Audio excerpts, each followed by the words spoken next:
All right, so you're here for the Black Dahlia, huh? Well, get ready to go deep because we're diving into one of Hollywood's biggest unsolved mysteries. It's a case that just won't quit. It really won't. Yeah. A young woman, Elizabeth Short, brutally murdered in 1947, and to this day, the case remains ice cold. And you know what really grabs you about this case? It's not just a whodunit. It becomes a window into our fascination with the unknown. I mean, why are we still so drawn to this story all these decades later? That's what we're exploring today, specifically the FBI's role. Right, because they weren't the main investigators. No, that was the LAPD's job.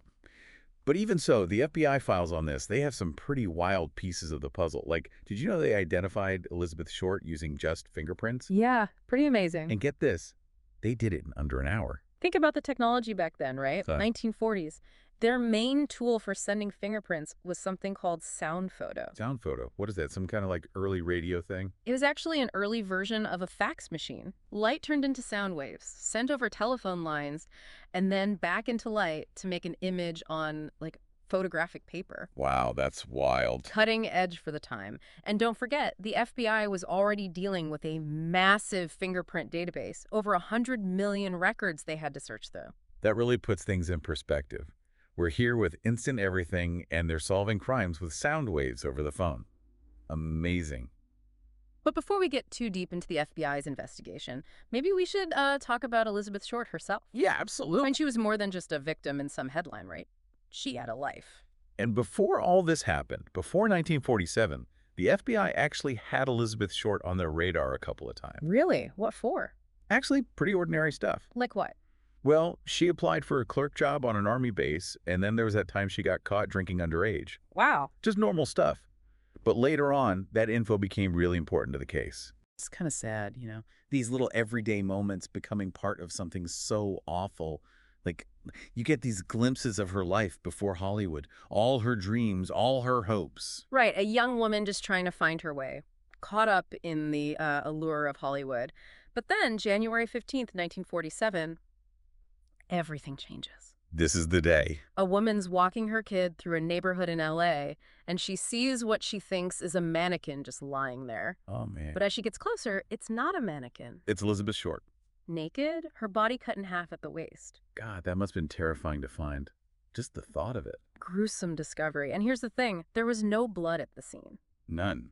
But she was. Despite how she was mutilated, no blood. So right away, they're thinking this wasn't where she was killed. Someone posed her body in that lot. Playing it all out. That's chilling. And that lack of blood also makes you wonder, did the killer have some knowledge of anatomy or... That's what they were thinking too, and that's one reason the FBI got involved. Right, to help the LAPD. First thing they did was try to identify the victim. And that's where that sound photo technology came in. Yes. LAPD sent Elizabeth Short's fingerprints to the FBI in D.C. using sound photo. It was a long shot, but somehow, in 56 minutes, they got a match. 56 minutes. Unbelievable. That just shows you how powerful fingerprints are, even way back then. Definitely a turning point in the case. They knew who she was, and now they could start digging into her life, hoping to find something, anything, that could lead them to the killer. So the FBI did more than just ID her, right? How else did they help the LAPD? Oh, all kinds of ways. Background checks on suspects, interviews all over the country. They even started looking into students at the USC Medical School. Medical students? Wait, why were they suspect? The way Elizabeth Short was cut, it was so precise, almost like surgery. Investigators started thinking, maybe someone with anatomical knowledge did this. Makes you wonder, what did the FBI actually do to investigate these students? Did they have anyone specific in mind? They ran a ton of background checks, working with the LAPD, looking for any red flags, any connection to Elizabeth Short, anything in their past that fit the profile of the killer. That's intense. You really get a feel for how thorough they were, even back then, with limited resources. But also, think of all the possibilities, all the dead ends they must have hit. Exactly. And it goes to show, even something as small as a fingerprint card from a job application, it can become a key piece of evidence in a case this big. It's like every life leaves a trail, And sometimes those little things we do every day, they can be the key to unlocking the truth behind a mystery. Right. And with the Black Dahlia, those trails led them down a long and winding road. A road full of twists and turns and more questions than answers. And this is just the start of our deep dive. We've got a lot more ground to cover. Next, we'll get into those FBI investigations, the leads they chased, the dead ends they hit, All the things that make this case so captivating. So we're piecing together the FBI's part in all this, and there's this one thing, it's pretty creepy, the Black Dahlia Avenger letter. A letter. Okay, what's the big deal with this letter? It shows up not long after they find Elizabeth Short's body, and man, it freaked everyone out.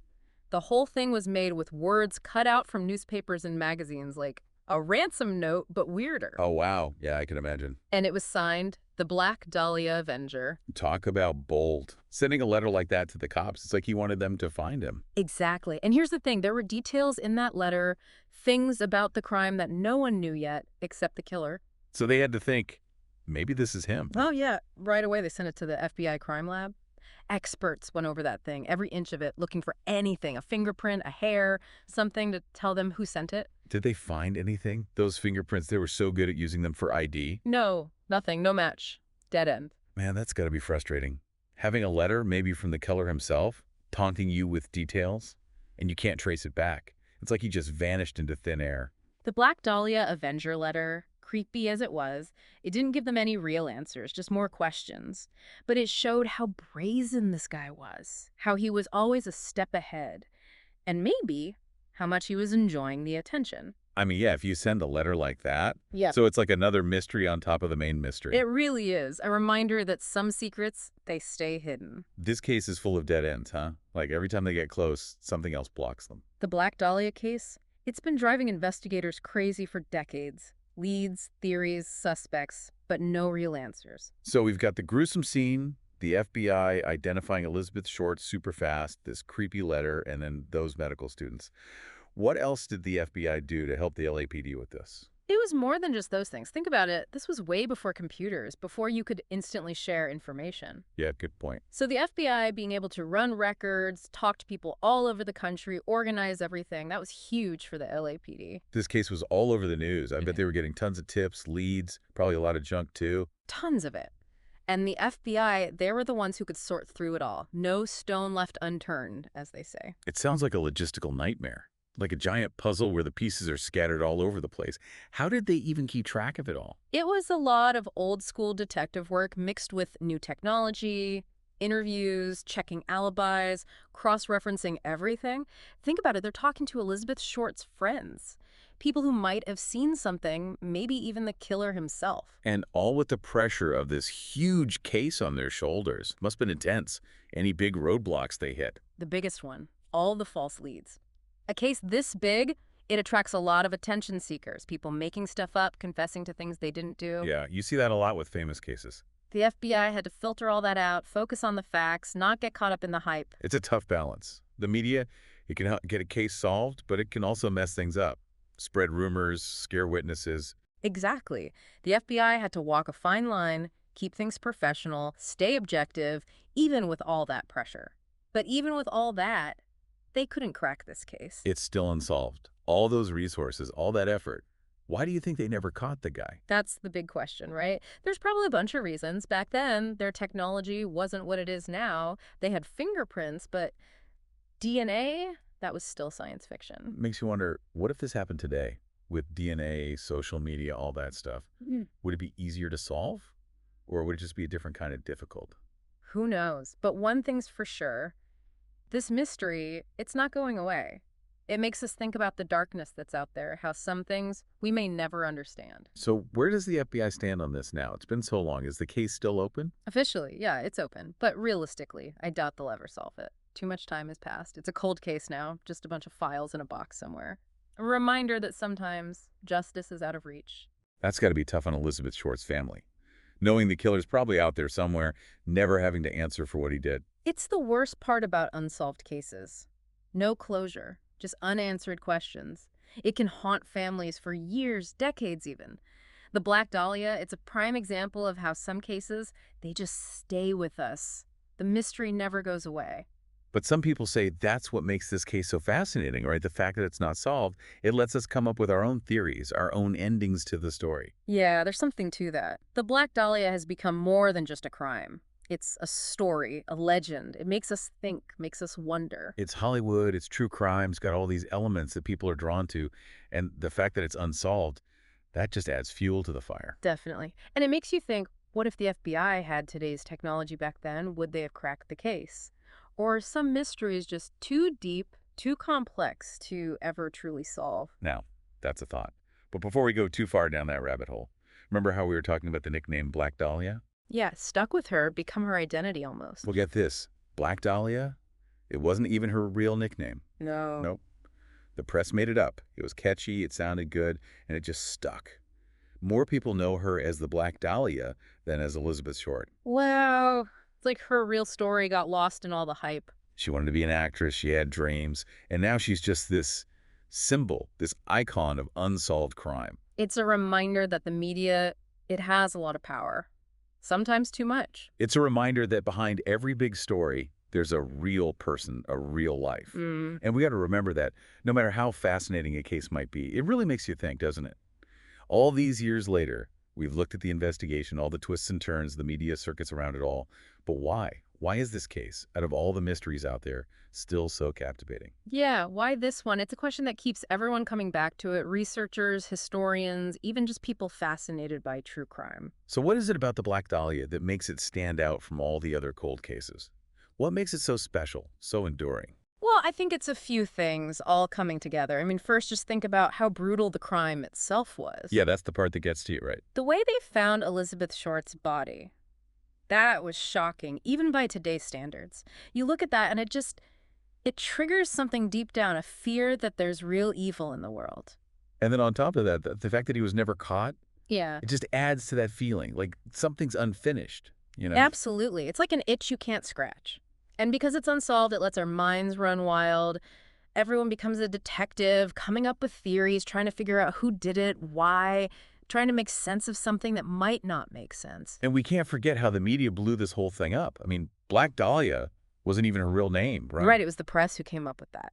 And it just stuck. It's almost more famous than Elizabeth Short herself. So you have this brutal crime, an unknown killer, and then the media spins this whole narrative around it. No wonder people are hooked. They took the story of a young woman, aspiring actress, and turned it into something dark, something glamorous. It's a mix of Hollywood and true crime, and people eat that stuff up. It's like the Black Dahlia case became something bigger, a story about the dark side of fame, the things that happen behind the scenes. Exactly. It makes us think about the bad things that can happen even in the most beautiful places, the most glamorous worlds. It reminds us that darkness can be hidden anywhere. A real cautionary tale. Appearances can be deceiving, right? Yeah, and that's part of why it's so unsettling, so fascinating. The Black Dahlia case, it forces us to look at the things we don't understand, the evil that's out there, the stories that don't have easy answers. You know, after all this, what strikes me is that we've come so far with technology forensics, but some cases, like this one, they just stay with us. And they probably always will. It's a reminder that there are some truths we may never find, some questions that'll never be answered. It really makes you think about the power of the unknown. Even with all our advancements, some mysteries are just too deep to solve. And maybe that's why we keep coming back to them. We want answers. We want to understand. And these unsolved mysteries, they challenge us to confront the things we don't know, the things that might always be out of reach. Makes you wonder, though, with all the tools they have today, could the FBI have cracked this case if it happened now? Or are some things just destined to remain mysteries? That's the big question, isn't it? Maybe someday new evidence will turn up, a witness will come forward, or some new technology will give us the answers we've been searching for. But until then, the mystery of the Black Dahlia lives on, reminding us that there are still dark corners in the world, and some stories will always be shrouded in shadow. Well, there you have it, folks. We've gone deep into the FBI files, explored the twists and turns of the investigation, and tried to understand what makes this case so enduring. But some things, as we've learned, are just beyond our grasp. Thanks for joining us on this deep dive into the Black Dahlia case. We'll see you next time as we continue to explore the mysteries that keep us up at night.